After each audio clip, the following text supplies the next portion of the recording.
ኦኬ ሰላም እንዴት ናችሁ? choose the exact meanings of the following sentence ነው የሚለው።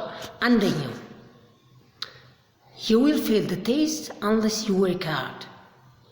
ጠንክረህ ካላነበብ ወይም ካልሰራ ፈተናውን ልትወድቅ ትችላለህ። ስለዚህ ማንም ይሁን መልሱ የዚህ ሚኒንግ you will fail the test unless you work hard።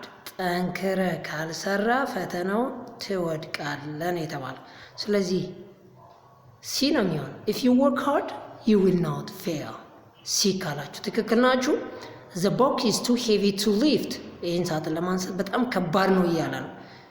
ስለዚህም this is the same as I can't lift the box ካላችሁ ትክክል ናችሁ። ኤ ነው የሚሆነው። ቢ አይሆንም፣ ሲም አይሆንም። the box is very heavy enough to lift እና ግራማቲካሊ ችግር አለበት። እንዲሁም መባል ያለበት the box is very heavy to lift enough አይገባም። እንደዚህ ቢባል ራሱ ምንድን ነው the box is very heavy to lift ቢባል ይሻል ነበር፣ ግን ኢነፍ ስለማይገባ ከሁለቱም ላይ ኢነፍ መሆን የለበትም። ስለዚህ ሲም አይሆንም፣ ዲም አይሆንም፣ ቢም አይሆንም። መልሱ ማነው የሚሆነው ማለት ነው? ኤ ነው ማለት ነው። ሶስተኛው the game continued although it was raining። this means the game continued although it was raining። ይህ ማለት ምንም እንኳን ዝናብ ቢሆንም ጨዋታው እንደቀጠለ ነው። ምንም እንኳን ዝናብ ቢሆንም ጨዋታው ምን እንዳለ ነው? እንደቀጠለ ነው። ስለዚህ ማን ነው መልሳችን እዚህ ጋር? ዲ ካላችሁ ትክክል ናችሁ። it was raining but the game continued። although ማለት ኮንትራስት ነው፣ እየተቃረነ ነው። ምንም እንኳን ዝናብ ቢሆንም ጨዋታው ግን እንደቀጠለ። ኦኬ ነምበር 4 she rarely comes to school mean that she rarely comes to school mean that she usually comes to school she seldom comes to school። rarely ማለት ተመሳሳዩ ማን ነው የሚሆነው? rarely seldom ካላችሁ ትክክል ናችሁ። B is the correct answer። she seldom comes to school። አልፎ አልፎ ትምህርት ቤት ትመጣለች። ስለዚህ አልፎ አልፎን የሚገልጸው ደግሞ ሴልደም እና ሬርሊ ነው።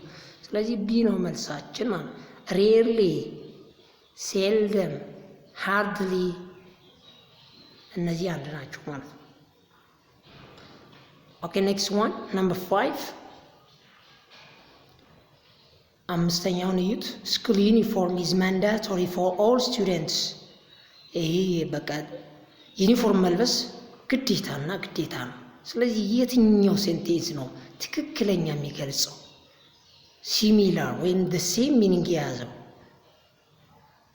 students must wear school uniform ካላችሁ ትክክል ናችሁ። students must wear school uniform።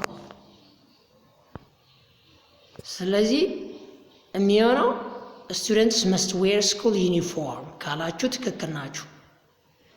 6 አስቴር is not as wise as Alex። አስቴር እንደ አሌክስ ብልህ አይደለችም ከተባለ ማን ነው ብልህ ማለት ነው? አሌክስ ነው። ስለዚህ አሌክስ is wisest than አስቴር፣ አሌክስ is wiser than አስቴር ነው የሚሆን ወይስ ደግሞ አስቴር is wiser than አሌክስ? ዲ አስቴር is the wisest ማን ነው የሚሆነው ማለት ነው? አሌክስ is wiser than አሌክስ ቢ ነው መልሱ።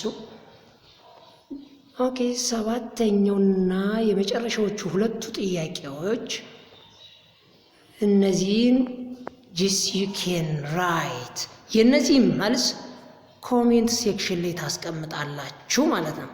if she had gone to Bahar Dar she would have visited the lake። A she visited Bahar Dar, she doesn't visit Bahar Dar. She didn't visit Bahar Dar. D she has a plan to visit it። ስምንተኛው we should have studied very hard mean that blank we studied a lot, we don't study hard, they didn't study hard, we didn't study hard። የነዚህ መልስ ምን ኮሜንት ሴክሽን ላይ መልሳቸው ታስቀምጣላችሁ ማለት ነው። ወዳችኋለሁ። ሰላማችሁ ይብዛ። just you can train your mind, you can practice by your own